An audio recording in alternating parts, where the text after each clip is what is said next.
London থেকে দেয়া তারেক রহমানের বক্তব্যের মধ্যে অনেকগুলো বিষয় কিন্তু স্পষ্ট হয়েছে। বিশেষ করে তিনি কিন্তু এই ছাত্র এবং তরুণদের আন্দোলনকে অনেক গুরুত্ব দিয়েছেন, তাদের শ্রদ্ধা জানিয়েছেন, শহীদদের বীরের মর্যাদা দেওয়ার কথা বলেছেন। সর্বোপরি এই ছাত্র জনতাকে সাথে নিয়েই পরবর্তী সরকার গঠনের একটি ইঙ্গিতও তারেক রহমান দিয়েছেন। তিনি পুলিশকে মনোবল ফিরিয়ে আনার জন্য নানা রকমের উৎসাহ দিয়েছেন। বিভিন্ন জায়গায় কয়েক ব্যক্তি বা কিছু পুলিশ সদস্যের কারণে যাতে পুরো বাহিনী কলঙ্কিত না হয় বা পুরো বাহিনীর ওপর আক্রমণ করা না হয় সে বিষয়টিও তারেক রহমান একটি নির্দেশনা দিয়েছেন এবং তিনি বলেছেন সব পুলিশ কর্মকর্তাই অসাধু কিংবা দলবাদ ছিলেন না। কিছু কিছু কর্মকর্তার কারণে বা পুলিশের কারণে পুরো বাহিনীর একটি বদনাম হয়েছে, সেই বদনাম ফিরিয়ে এনে জনকল্যাণে এবং জনগণের কাছে থেকে পাশে থেকে তাদের জন্য কাজ করার আহ্বান জানিয়েছেন তারেক রহমান। এবং বিএনপির সর্বোচ্চ পর্যায়ের নেতৃত্বস্থানীয় জায়গা থেকেও তিনি পুলিশকে আশ্বস্ত করেছেন যে দলীয় নেতাকর্মী কেউ পুলিশের গায়ে হাত তুলবে না বা কোথাও পুলিশ আক্রান্ত হবে না। যদিও তারা বলেছিলেন যে পুলিশ চরম নির্যাতন চালিয়েছে, বিএনপি নেতাকর্মীদের ওপরে হাজার হাজার নেতাকর্মীকে জেলে নেওয়া হয়েছে, গুম করা হয়েছে, মারপিট করা হয়েছে। এই সকল পরিস্থিতির কারণে একটা ক্ষোভ রাগ পুলিশের মধ্যে রয়ে গিয়েছিল এবং সে বিষয়টি কিন্তু তারেক রহমান উল্লেখ করলেও তিনি কিন্তু পুলিশের প্রতি সহনশীল আচরণ করার কথা বলেছেন নেতা কর্মীদের সাথে বা নেতাকর্মীদের উদ্দেশ্যে। এবং একটি জিনিস খুব সুস্পষ্ট করেছেন তারেক রহমান, সেটি হচ্ছে যে বিএনপির নাম ভাঙিয়ে বিভিন্ন জায়গায় প্রতিষ্ঠান পদ কিংবা সংগঠন দখলের যে চেষ্টা হচ্ছে এটাকে তিনি কঠোরভাবে নিষিদ্ধ করেছেন। তিনি বলেছেন বিএনপির নাম ভাঙিয়ে কারো বাড়িতে হামলা হলে, কোনো ব্যবসা প্রতিষ্ঠান লুটতরাজ করা হলে কিংবা কারো কাছে কোনোভাবে অন্যায়ভাবে চাঁদা দাবি করা হলে সাথে সাথে তাকে ধরে আটক করে সংশ্লিষ্ট কর্তৃপক্ষের কাছে তিনি সোপর্দ করতে বলেছেন এবং এটি কঠোরভাবে বাস্তবায়নের জন্যও নির্দেশনা দিয়েছেন। এটি একটি খুবই ভালো খবর। আপনারা জানেন যে সারা বাংলাদেশে গত কয়েকদিন ধরে যে সহিংসতা, অরাজকতা, লুটতরাজ এবং রাহাজানি চলছে তাতে হাজার হাজার মানুষ নির্ঘুম রাত কাটাচ্ছেন। অনেকে তাদের এলাকা ছেড়ে পালিয়ে গেছেন, কেউ কেউ আত্মগোপনে গেছেন, কেউ কেউ ফেরারি জীবন যাপন করছেন। তো বিএনপির শীর্ষস্থানীয় নেতাদের কাছ থেকে এরকমের একটি ভাষ্য, একটি পরামর্শ কিংবা একটা নির্দেশনা আসার পর আমার মনে হয় যে সেই বিষয়টি অনেকটাই দমে যাবে এবং একটা শৃঙ্খলা ফিরে আসবে। এখানে আমি যে বক্তব্যগুলো নোট করেছিলাম তারেক রহমানের, সেখানে কিন্তু তিনি যে কোনো উপায়ে নৈরাজ্য বন্ধের কথা বলেছেন এবং তিনি বলেছেন যে নৈরাজ্যের সমাধান নৈরাজ্য দিয়ে হতে পারে না।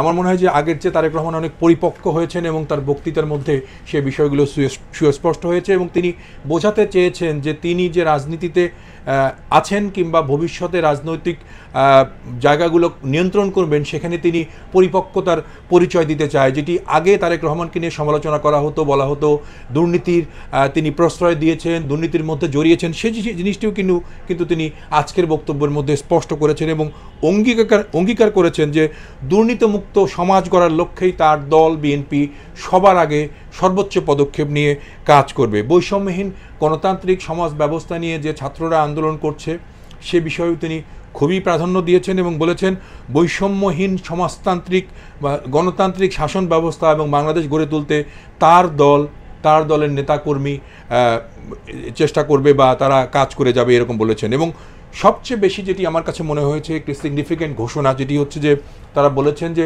তত্ত্বাবধায়ক সরকারের কাঠামো কিংবা রূপরেখা যাই হোক এটা যত দ্রুত সম্ভব নির্বাচনের দিকে যাক তিনি তা প্রত্যাশা করেন এবং তার দল সেটি চায়। এবং একইভাবে এই নির্বাচনের মাধ্যমে যারা নির্বাচিত হবে তাদেরকে ক্ষমতা হস্তান্তরের মাধ্যমে সবচেয়ে ভালো প্রশংসা নিয়ে এবং সুনামের সাথে যাতে এই তত্ত্বাবধায়ক সরকার চলে যেতে পারে, বিদায় নিতে পারে সে কথাটিও বলেছেন। যদিও তারেক রহমান কিন্তু ডক্টর ইউনূসের ব্যাপারে কোনো রকমের মন্তব্য করেননি। এটি আমার মনে হয় সতর্কতার সাথেই তিনি এড়িয়ে গেছেন যে এটি যদি উনি ডক্টর ইউনূসের নাম বলেন, সমর্থন করেন কিংবা প্রশংসা করেন তাহলে সমালোচিত হতে পারেন ইউনূস, সেজন্য হয়তোবা উনি এটা সতর্কতার সাথেই এড়িয়ে গেছেন এবং সেটি আমার মনে হয় যে একটি বুদ্ধিমানের বা বুদ্ধিমত্তার পরিচয় দিয়েছেন তিনি। খালেদা জিয়া বক্তব্য দিয়েছেন একেবারে জনসভার শেষ প্রান্তে এসে, এটি অনেকটাই নাটকীয় ছিল এবং আমরা লক্ষ্য করেছি যে শারীরিকভাবে অসুস্থ হলেও তার কথা বলার মধ্যে কিন্তু দৃঢ়তা ছিল এবং তিনি বেশ কঠিনভাবেই বলেছেন এই রক্তে অর্জিত স্বাধীনতা, এইবারের বিজয়কে গণ অভ্যুত্থানকে তিনি স্বাধীনতাই বলছেন। তার মাধ্যমে বাংলাদেশ একটি নতুন গতিশীল অর্থনীতি পাবে, এই দেশ এগিয়ে যাবে। তরুণদের তিনিও অভিনন্দন জানিয়েছেন এবং খালেদা জিয়া খুব অল্প সময় মাত্র 2.5 মিনিটের মতো বক্তব্য দিয়েছেন, তার মাধ্যমে কিন্তু সবাইকে অভিনন্দন জানানোর বিষয়টি খুব ছিল।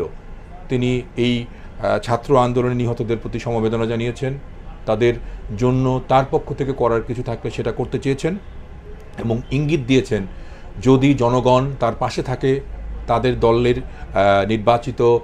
তাদের দলকে নির্বাচিত করে এবং সেই নেতারা যদি আবার ক্ষমতায় যেতে পারেন, সেরকমের কোনো প্রতিশ্রুতি কিন্তু তিনি এখানে উল্লেখ করেন নাই। আমরা যার মাধ্যমে বুঝতে পারছি যে খালেদা জিয়ার যে বক্তব্যের ধরন, তার মাধ্যমে কিন্তু বিএনপির মূল নেতৃত্বের জায়গাটি তারেক রহমান নিয়ে নিচ্ছেন, কিংবা তারেক রহমানই ভবিষ্যতে বিএনপির মূল নেতৃত্বের জায়গাটিতে থাকবেন, যেটি খালেদা জিয়ার বক্তব্যের মাধ্যমে কিন্তু অনেকটাই স্পষ্ট হয়েছে। তো দর্শক, আপনারা যারা আজকে সারা দিন নানাভাবে বিএনপির এই সমাবেশে দেয়া বক্তৃতা এবং সেই বক্তৃতার কী কী রকমের মূল জিনিস থাকতে পারে সেগুলো জানতে চেয়েছিলেন বা দেখতে চেয়েছিলেন, তাদের জন্য আজকের এই টিপস বা এই বক্তব্যগুলো আমরা জানিয়ে দিলাম।